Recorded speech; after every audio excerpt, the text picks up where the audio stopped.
kingdom. Say amen, somebody. Clap your hands and tell God thank you.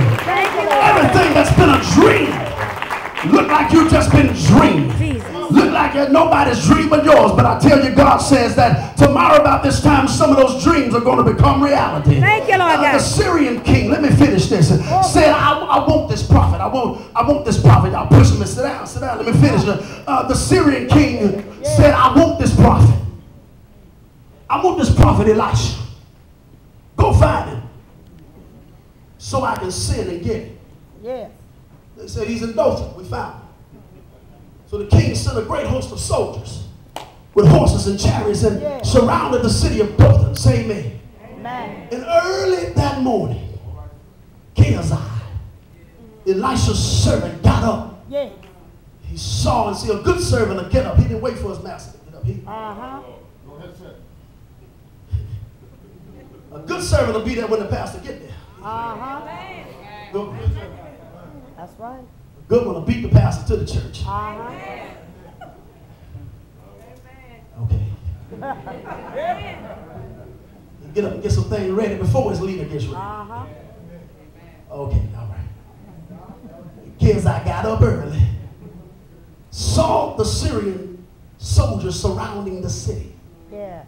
So he runs to his master Elisha and he said, Master, alas, Master, how shall we do? Or in other words, what are we going to do now? And Elisha said, fear not. They that be with us are more than they that be with them. And Elisha prayed and said, Lord, open his eyes that he may see. I'm looking at the clock. There is nothing wrong with his natural vision. But he needs to see into another realm. The doors of his perception need to be cleansed. Because the moment the doors of your perception are cleansed, everything begins to shift in favor of your abundance. In other words, there's some stuff you're waiting on to change. It's not going to change until you start thinking different than what you think. Thank you, Lord. There's some stuff that's not going to begin to shift until you start seeing things a different way. Instead of seeing your situation as a tragedy, see it as an opportunity. Come on, say amen, somebody. Because the moment that your perspective changes, God has an opportunity to bring about change. Everything shifts in favor of meaningful coincidences and connections and assistance to bring you to the place you always longed to be, but unconsciously you did not know how to get there on your own. Amen, somebody. I promise I'm rushing. It's as simple as repenting and believing.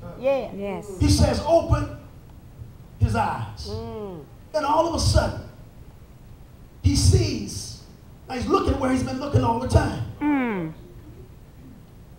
Jesus. But now when he looks, he sees horses and chariots of fire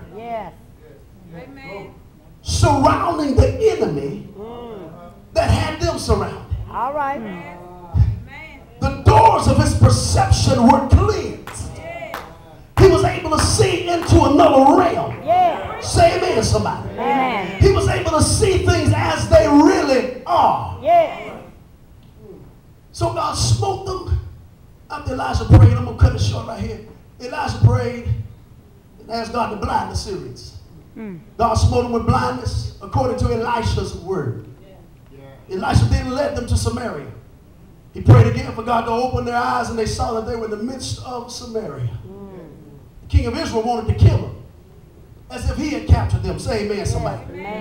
That's what he wanted to do. But Elijah said, no, if you had captured them in battle, you wouldn't have killed them. Say amen. He said, set bread and water before them and feed them. So they fed them and released them and let them go back to their own city. And for several years, I want you to see something right here. For several years, the bands of Syria, the Bible said, came no more into the land of Israel.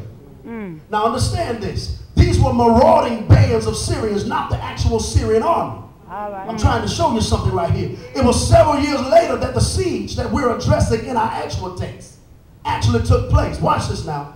When you don't make the progress that you're supposed to and overcome the things that you should have overcome, you will repeat the same struggles and the same battles over and over again. That's right.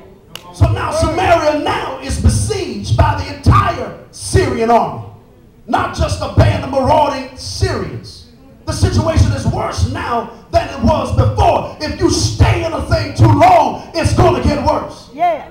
If you don't deal with it when you're supposed to deal with it, it's going to get worse. Amen. If you don't deal with that thing's going to deal with you. Can I get a witness here? Amen. Because somebody tell them, deal with it now. Deal with it now. And so now all this is going on. The king of Israel curses the one man that he really needs in his life the most. He curses Elisha. I promise I'm rushing. And he wants to kill him.